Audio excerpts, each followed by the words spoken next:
Hello guys. मैं रोहित मंडान आपका स्वागत करता हूं करंट अफेयर सीरीज में। तो आज हम करंट अफेयर स्टार्ट करने वाले हैं। बायोस्फीयर रिजर्व के बारे में एक आर्टिकल आया था, तो आज देखते हैं कि वो आर्टिकल क्या था। अगर हम आर्टिकल को देखें तो आर्टिकल था ये, a chance to expand the world biosphere footprint.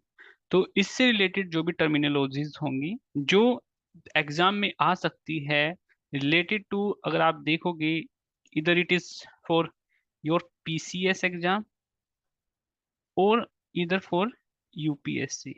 तो दोनों के लिए, PCS as well as UPSC के लिए, हम चाहेंगे कि जो टर्मिनोलॉजी यूज हुई है वो सब यहाँ से टर्मिनोलॉजी लेंगे।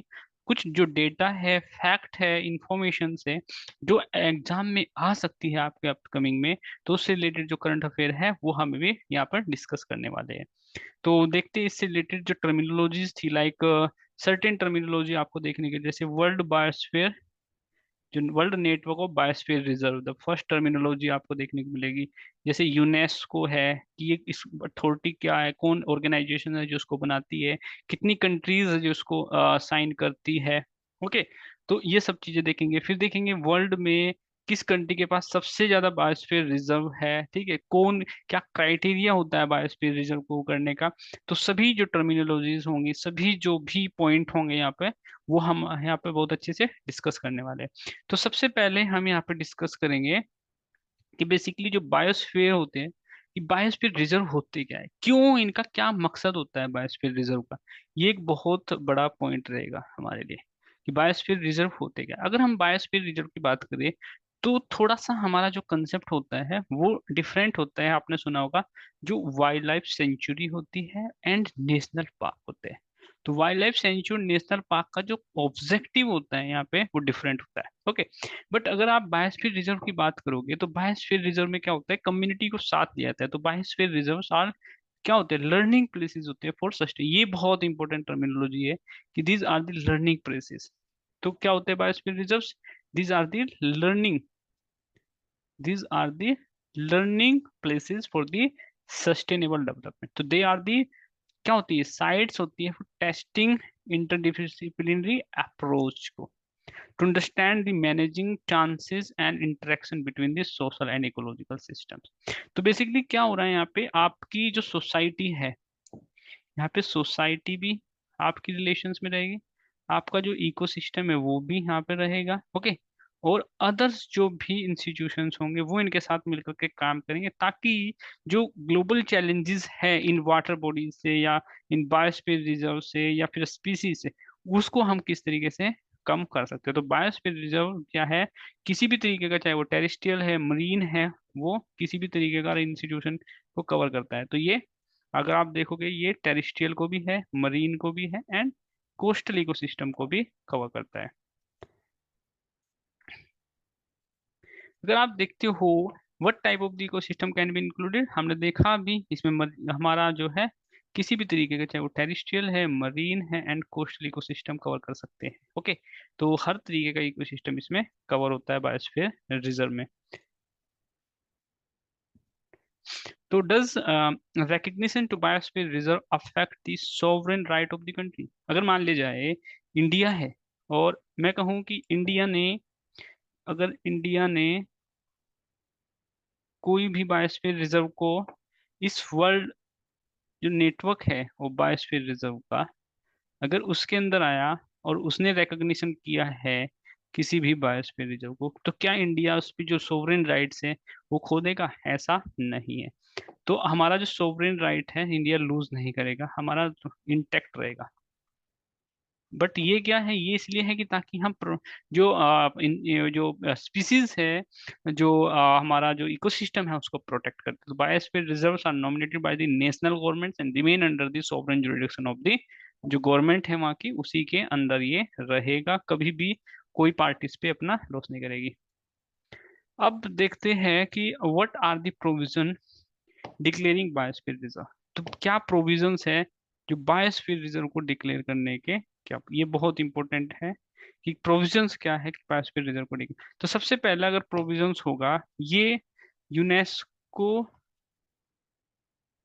ठीक है, यूनाइटेड नेशन एजुकेशन जो इंस्टीट्यूट है, जो ऑर्गेनाइजेशन है, SCO, ठीक है, following the decisions of the मैब, ठीक है। अब ये क्या करती है, जो डायरेक्टर जनरल होता है ओपन का, वो मैब है ना, मैप प्रोग्राम है जिसके अंडर ये रिकग्नाइज किया जाता है। Okay, man and biosphere. Okay, ये जो मैन एंड बायोस्फीयर का प्रोग्राम्स है, इसके अंदर इनको रिकग्नाइज कर, their status is internationally recognise and member state can submit site through the designation process.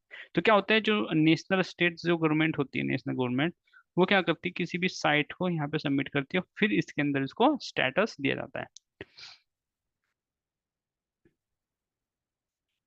अगर हम देखें कि why biosphere reserve are important, biosphere reserve क्यों इम्पोर्टेंट है, क्यों बायोस्फीयर रिजर्व को हमें करना चाहिए, ठीक है, क्यों ऐसा है कि बायोस्फीयर रिजर्व इम्पोर्टेंट है। क्योंकि हमने देखा है कि बायोस्फीयर रिजर्व इसलिए इम्पोर्टेंट है, क्योंकि अगर आप देखोगे जिस हिसाब से क्लाइमेट चेंज, जो थ्रेट हम कहेंगे, चाहे वो क्लाइमेट चेंज से रिलेटेड थ्रेट्स है, या फिर जो लैंड यूज से रिलेटेड जो थ्रेट्स है, या फिर डेजर्टिफिकेशन से लेकर के जो थ्रेट्स है, तो बहुत सारी जो थ्रेट है to the ecosystem species. Okay, तो बायोस्फीयर रिजर्व क्या करता है, बेसिकली एक तो लोकल कम्युनिटी को भी इन्वॉल्व करता है, जो लोकल कम्युनिटी होती है उनको इन्वॉल्व करता है, और अदर जो इंटरेस्टिंग स्टेक होल्डर्स होते हैं उनको भी इन्वॉल्व करते हैं, ताकि लोकल कम्युनिटी है इनके भी राइट को प्रोटेक्ट कर सके, इनकी भी लाइवलीहुड को, बेसिकली इनकी भी हम जो लाइवलीहुड है उनको प्रोटेक्ट कर सके।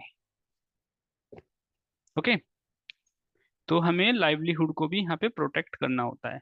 तो बेसिकली अगर हम डेवलपमेंट के पर्पज से के, तो बहुत सारे हैं। तो सबसे पहला तो डेवलपमेंट ही है, तो associating with the reserve will result overall economic. तो सबसे पहले हमें economic development, culture and social growth को देखना है, तो ओवरऑल डेवलपमेंट की हमें बात करनी है। तो सबसे पहले मैं बता दूं, अगर हम डेवलपमेंट को देखते हैं तो डेवलपमेंट, कई बार हमें पता होता है कि डेवलपमेंट जो है वो इकोनॉमिक पर्सपेक्टिव से ही हम उसको देख पाते हैं, बट ऐसा नहीं है। डेवलपमेंट को आप देखोगे तो डर्मल जो डेवलपमेंट होता है वो आपका पॉलिटिकल भी रिलेटेड होगा और सोशल भी। आप पॉलिटिकल, अगर आपके पास राइट ही नहीं है, you don't have any fundamental right, you don't have the right to speak, you don't have right to move, you don't have right to trade, then how can you develop yourself. Okay, तो basic facilities आपके पास है, basic amenities आपके साथ है, piece harmony है कि नहीं है, तो these are all the facts which include in the development. Okay, so the basic purpose of the biosphere reserve is to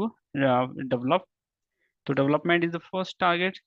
Then is the second one is the restorations, because we know that because of these days there is rapid change and rapid degradations in the ecosystem, या फिर habitat ecosystem, ecosystem में क्या हो रहा है, degradation. तो उसको हम किस तरीके से रिपेयर कर सकते हैं, that is we will look at this now. Now land use planning, because land use planning को भी हमें करना है, बिकॉज हम जानते हैं कि जो फॉरेस्ट्री लैंड है स्पेशली, वो कन्वर्टेड की जा रही है। जो फॉरेस्ट्री लैंड है, आप देखोगे जो फॉरेस्टेड लैंड है, डिफोरेस्टेशन के थ्रू वो एग्रीकल्चर में यूज हो रही है ना।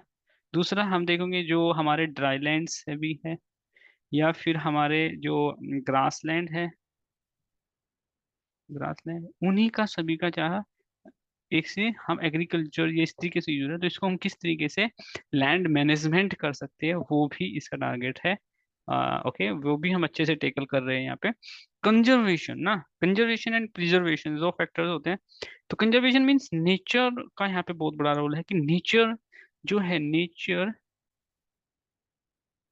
इट्स सेल्फ अपने आप को कंजर्व करे, प्रोटेक्ट करे। तो conservation of the preservation of the, चाहे वो स्पीसीज, कंजर्वेशन किस चीज का, स्पीसीज का कंजर्वेशन, आपका आपका इकोसिस्टम का कंजर्वेशन। ओके, आपका जेनेटिक डाइवर्सिटी का कंजर्वेशन। ओके, आपका लैंडस्केप का कंजर्वेशन, तो लैंडस्केप भी है। लैंडस्केप मीन्स, जब लैंडस्केप की हम बात कर रहे हैं तो वो उसके फिजिकल एनवायरनमेंट की बात करता है, टोटल ओवरऑल। अगर हम देखें उस इकोसिस्टम की बायोलॉजिकल फिजिकल प्रोडक्टिविटी के हम बात करते हैं, तो इसमें ओवरऑल जो लैंड डिग्रेडेशन है उसको भी बचाना होता है।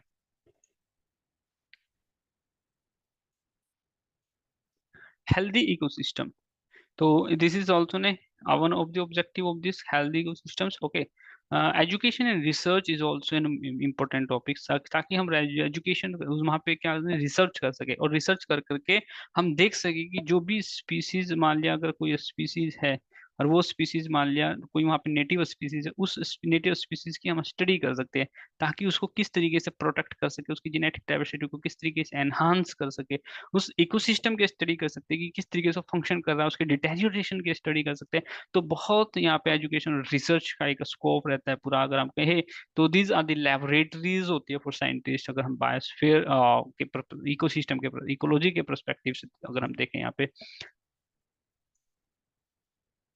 तो what are the functions of the biosphere reserve? तो दीज आर द बेसिकली जो इम्पोर्टेंस जो है इस चीज की, वो ही इसके फंक्शंस भी होंगे, लाइक जैसे कंजर्वेशन हो गया, बायोडाइवर्सिटी को, लोकल कल्चरल डाइवर्सिटी को, as well as economic development, that is socio culturally अगर हम देखें तो ये इसके सभी फंक्शंस भी होंगे अगर आप कंजर्वेशन की बात करते हो। ठीक है। लाइक अगर आप देखोगे बायोडाइवर्सिटी की बात करते हैं, कल्चरल डाइवर्सिटी की बात करते हैं, ठीक है, socio economic, socio culturally and environmentally sustainable development की logistic support, underpinning the development through the research, monitoring and education and training. तो ये सभी जो है इसके ये फंक्शंस है कि क्या वो बेसिकली प्रोवाइड करता है। तो स्ट्रैटेजी क्या रहती है अगर बायोस्फीयर रिजर्व है हमारे, और बायोस्फीयर रिजर्व की जब हम बात करते हैं तो हमारी क्या स्ट्रैटेजी रहती है बायोस्फीयर रिजर्व को लेकर के? तो बायोस्फीयर रिजर्व जो है, जो मैप के अंदर अगर इसका डिवाइडेशन करोगे आप देखोगे तो आपको ये एक कोर एरिया मिलेगा। ये आपको क्या मिलेगा? कोर एरिया रहेगा। और इस कोर के अंदर एक और एरिया रहेगा, this is your buffer area, और ये आपका रहेगा ट्रांजिशन एरिया, है ना। ये रहेगा आपका ट्रांज, तो ऊपर वाला ट्रांजिशन, ये बफर, और ये कोर एरिया रहेगा। ओके। तो दिस इज कोर एरिया। इसमें क्या होता है कि हमारा, आप देखोगे यहाँ पे ह्यूमन सेटलमेंट भी हो सकता है, ठीक है, बट कोर एरिया में कोई भी सेटलमेंट नहीं होगा। तो core area will be treated as an national park. यहाँ पे कोई इस तरीके से नहीं करेंगे, रिसर्च हो सकती है बट यहाँ पे आपको परमिशन हर चीज की लेनी पड़ेगी। Research, education, training and tourism के लिए भी बहुत इंपॉर्टेंट है। तो बायोस्फीयर रिजर्व हर सो मच जो स्ट्रेटेजी रहती है इनको कंजर्वेशन करने की। तो अगर हम देखें फैक्ट शीट को देखें, अगर world network of biosphere reserve की अगर हम बात करें, अगर हम बात करते हैं world network of biosphere reserve की अगर हम बात करें, तो cover all major representative natural as well as semi natural ecosystem. ये बहुत इंपॉर्टेंट है। कई बार ऐसा लगता है कि नेचुरल इकोसिस्टम को नहीं, सेमी नेचुरल इकोसिस्टम को भी रखता है। इट स्पैन ओवर है, अगर हम इसकी बायोस्फीयर रिजर्व की बात करें तो इतनी मतलब इन 129, ये this is very much important, ये 129 country, it's almost size the Australia. तो अगर हम वर्ल्ड बायोस्फीयर रिजर्व की अगर टोटल बात करें तो ऑस्ट्रेलिया के साइज का भी जो एरिया है वो है। देर आर अबाउट 20 to 57 जो मिलियन पीपल है living in the biosphere reserve, और कहीं ना कहीं इनकी जो लाइवलीहुड है वो डायरेक्टली और इनडायरेक्टली डिपेंडेंट है ऑन दीज इकोसिस्टम्स।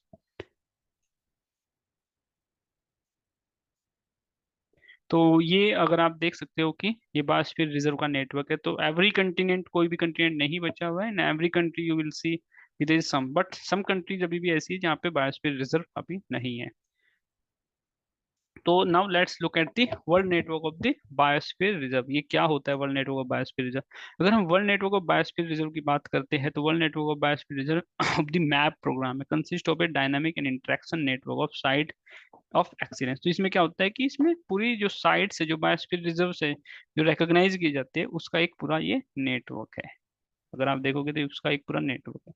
तो ये क्या करता है? फोस्टर दी हार्मोनियस इंटीग्रेशंस की बात करते हैं ये, integrations of the peoples and nature for sustainable development. Participatory dialogues की बात करता है, नॉलेज शेयरिंग की बात करता है, पॉवर्टी रिडक्शन की बात करता है, ह्यूमन वेलबींग इंप्रूवमेंट्स की बात करता है, respect for the cultural values की बात करता है, societies ability to cope with the changes, thus contributing to the to. तो मेन पर्पज क्या है इसका? Sustainable development goal. अब सस्टेनेबल डेवलपमेंट गोल में आप देखोगे, चाहे वो मरीन इकोसिस्टम हो, चाहे वो किसी भी तरीके का इकोसिस्टम है, उसको प्रोटेक्ट करना, इकोसिस्टम को कंजर्व करना। फिर हम देखेंगे डेवलपमेंट का भी इसका ऑब्जेक्टिव है, हंगर, पॉवर्टी, ये सभी हम किस तरीके से कर सकते हैं, डाइवर्सिटी, कल्चर, वैल्यूज, सोसाइटी को कैसे किस तरीके से हमें वैल्यूज बढ़ानी है उसकी, है ना।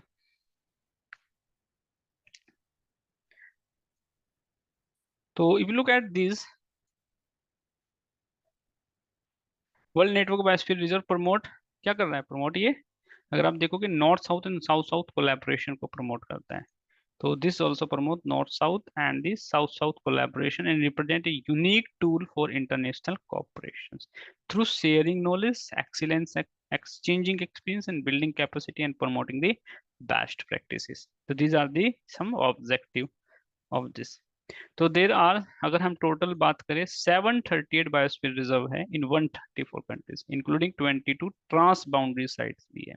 तो इनका अगर डिस्ट्रीब्यूशन आप देखोगे तो डिस्ट्रीब्यूशन आपको कैसा मिलेगा, ये हमारा, तो 90 साइट्स अगर आप देखोगे, अगर आप 90 साइट की बात करते हो तो 90 साइट जो है 33 कंट्रीज में है अफ्रीका में। तो सबसे ज्यादा जो है 33 कंट्रीज अफ्रीका को, 36 साइट जो है 14 कंट्री इन अरब स्टेट्स में है, 172 sites in 24 countries Asia and the Pacific में है, 308 site in 41 countries Europe and north America में है, एंड 132, तो दीज आर दी, मतलब हर कंट्री और कॉन्टिनेंट में ये फैली हुई है।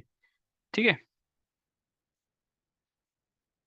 तो which of the Indian neighboring countries do not have any biosphere sites? So these are the sites है like बांग्लादेश, भूटान एंड नेपाल। अभी तक इनमें कोई भी किसी, तो ये क्वेश्चन आ सकता है कि विट इज इंडियन नाइबर कंट्रीज है जो कि जिसके पास बायोस्फीयर रिजर्व अभी साइट नहीं है, कोई भी भूटान, बांग्लादेश एंड नेपाल के पास कोई भी अभी साइट नहीं है। तो ये हमारा आज का जो है बायोस्फीयर और रिजर्व का हमारा पूरा कंसेप्ट था। तो इसमें हमने बहुत सारी टर्मिनोलॉजी को देखा है रिलेटेड, और ये यूपीएससी और पीसीएस के लिए बहुत इंपॉर्टेंट है। अगर आपको ये वीडियो पसंद आए तो please share and subscribe our YouTube channel. Thank you guys.